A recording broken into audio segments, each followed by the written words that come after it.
অবশেষে যুবশক্তি ভরসা কার্ডের বিরাট বড় আপডেট শুরু হচ্ছে। আবেদন কেউ অ্যাকাউন্টে পাবে 2000 টাকা, আবার কেউ অ্যাকাউন্টে পাবে 3000 টাকা।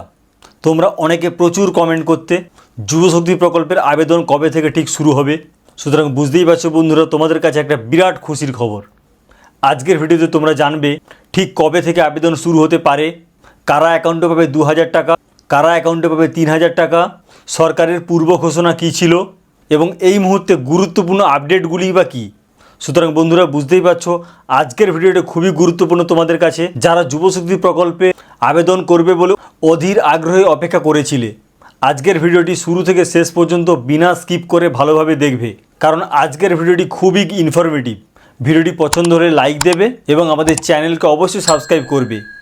আমাদের চ্যানেলের নাম অস্মিতা এসডিএ টেক, আমি অভিজিৎ। বন্ধুরা দেখো, ডাইরেক্ট টপিকে চলে যাচ্ছি।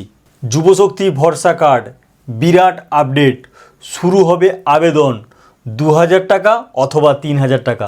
বুঝতেই পারছো বন্ধুরা, যুবশক্তি প্রকল্পের শুরু হতে চলেছে আবেদন এবং সেই জন্য অনেকে পাবে 2000 টাকা মাসিক, আবার অনেকে পাবে 3000 টাকা মাসিক। তাই যুবশক্তিতে একটা বিরাট আপডেট, সরকারের ঘোষণা। এক, পূর্ব ঘোষণা অনুযায়ী অক্টোবর মাসে টাকা দেবে বলেছিল। বুঝতেই পারছো বন্ধুরা, পশ্চিমবঙ্গ সরকার আগেই ঘোষণা করেছিল যুবশক্তি প্রকল্পে টাকা দেওয়া হবে অক্টোবর মাসে। 2, স্নাতক পাস থাকলে মাসিক 3000 টাকা, মাধ্যমিক থেকে স্নাতক পাস না করলে মাসিক 2000 টাকা দেওয়া হবে। যারা গ্র্যাজুয়েশন পাস করে যাবে তাদেরকে মাসিক দেওয়া হবে 3000 টাকা, আর যারা ন্যূনতম মাধ্যমিক পাস থাকতেই হবে কিন্তু স্নাতক পাস না করা এই ফেজটায় থাকলে তারা পাবে মাসিক 2000 টাকা। যুবশক্তি প্রকল্প মূলত যুবক যুবতীদের আর্থিক সাহায্য করার জন্য একটি নতুন প্রকল্প। এই প্রকল্পের সাহায্যে যারা ছাত্রছাত্রী বিভিন্ন রকম কম্পিটিটিভ এক্সাম প্রিপারেশন নিচ্ছে, বিভিন্ন ফর্ম ফিল আপ করতে হবে, তাদের ক্ষেত্রে কিন্তু এই যুবশক্তি ভরসা কার্ড অনেকটাই তাদেরকে সাহায্য করবে ভবিষ্যতের পথ সুগম করার জন্য। গুরুত্বপূর্ণ আপডেট দেখো বন্ধুরা, এরপর আমরা গুরুত্বপূর্ণ আপডেটগুলো যেগুলো বেরিয়ে এসেছে এখনই সেইগুলো আলোচনা করছি। 1, দাবি যুবশ্রী যুবসাথী দুটো প্রকল্প যুক্ত হবে যুবশক্তি প্রকল্পে। এইটা কিন্তু একটা ট্রেন্ডিং নিউজ চলছে। আগের সরকারের আমলে দুটো প্রকল্প ছিল, একটা হচ্ছে যুবশ্রী প্রকল্প আর একটা যুবসাথী প্রকল্প। এখন সোশ্যাল মিডিয়াতে এটাই ট্রেন্ডিং একটা নিউজ চলছে যে যুবশ্রী এবং যুবসাথী এই দুটো প্রকল্পই যুবশক্তির সঙ্গে যুক্ত হবে। বন্ধুরা এই প্রসঙ্গে একটা কথা বলে রাখি, এখনও পর্যন্ত কিন্তু পশ্চিমবঙ্গ সরকারের দিক থেকে কোনো রকম নোটিফিকেশান বা অর্ডার নেই, কিন্তু এই নিউজটা কিন্তু এখনও পর্যন্ত ঘুরছে। 2, সব ঠিক থাকলে পুজোর আগে পোর্টাল শুরু হতে পারে। বন্ধুরা যে নিউজটা, যে আপডেটটা এসেছে সেটা সত্যি তোমাদের কাছে অনেকটাই আনন্দের, কারণ যুবশক্তি প্রকল্পের ফর্ম ফিল আপ মোটামুটি পুজোর আগে নাগাদ স্টার্ট হতে পারে এবং সেই সঙ্গে পোর্টালটাও শুরু হয়ে যাবে। 3, যুবশক্তি প্রকল্প থাকবে যুব কল্যাণ দপ্তরের অধীনে। বুঝতেই পেরেছ বন্ধু, যুব কল্যাণ দপ্তরের অধীনে মানে পশ্চিমবঙ্গ সরকারের মাননীয় মন্ত্রী ইন্দ্রনীল খাঁ, ওনার অধীনে দপ্তরের আন্ডারে থাকবে যুবশক্তি প্রকল্প। 4, পুরো বেকাররা বয়স 21 বছর থেকে 40 বছর, ব্র্যাকেটে দেখো 45 বছর হলে আবেদন করতে পারবে। যুবশক্তি প্রকল্প বা যুবশক্তি ভরসা কার্ডে আবেদন করতে গেলে কিন্তু পুরোপুরি বেকার থাকতে হবে, কোনো রকম সার্ভিস করলে কিন্তু হবে না।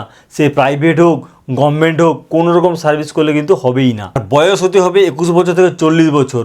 তবে অনেকে এটা এক্সপেক্ট করছে এটা 40 না হয়ে আপার লিমিটে 45 হতে পারে, কারণ যেহেতু পশ্চিমবঙ্গ সরকার যে কোনো চাকরি বাকরি পাওয়ার ক্ষেত্রে 5 বছরের এক্সটেনশানটা করেছে, সেই জন্য সবাই আশা করছে যে এখানেও হয়তো 40টা এক্সটেন্ড হয়ে 45 হবে।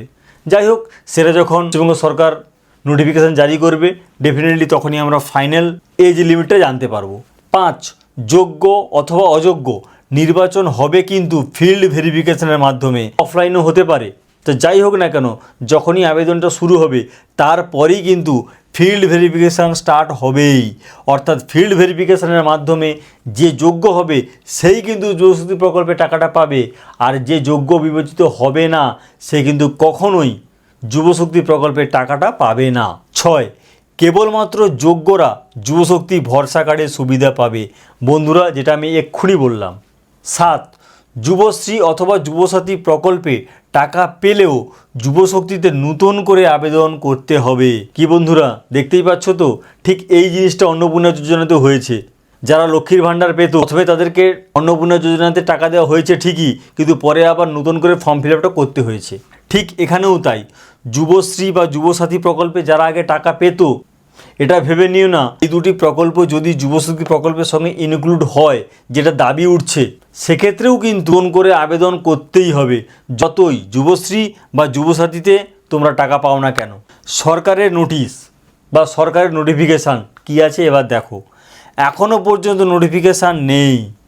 তা বন্ধুরা, এই যে যুবশক্তি প্রকল্পের যে আবেদন শুরু হবে, এই নিয়ে কিন্তু এখনও পর্যন্ত পশ্চিমবঙ্গ সরকারের কোনো রকম অর্ডার বা নোটিফিকেশান নেই। কিন্তু পূর্ব ঘোষণা একটা ছিল যে অক্টোবর মাসে এই প্রকল্পের টাকা দেওয়া শুরু হবে। তো বন্ধুরা, বুঝতেই পারছো, যদি অক্টোবর মাসে স্টার্ট হয় টাকা দেওয়া, তার মানে ডেফিনেটলি 1 মাস আগে তো স্টার্ট করতে হবে আবেদন, কারণ আবেদনের পরেই তো হবে ফিল্ড ভেরিফিকেশান, টাইম তো লাগবেই। সেই রকম দিক থেকেই কিন্তু এই নিউজটা উঠে এসেছে যে পুজোর আগেই পোর্টাল স্টার্ট হবে। যাই হোক বন্ধুরা, যুবশক্তি প্রকল্পের যে আপডেটটা এসছে সেটাই তোমাদের সঙ্গে আমি শেয়ার করলাম, এবং আমরা আশা করতেই পারি যেহেতু অক্টোবর মাসে সরকার টাকা দেবে বলে বলেছেন, তাহলে ডেফিনেটলি পুজোর আগে হয়তো পোর্টালটাও শুরু হয়ে যাবে এবং আবেদনও শুরু হয়ে যাবে।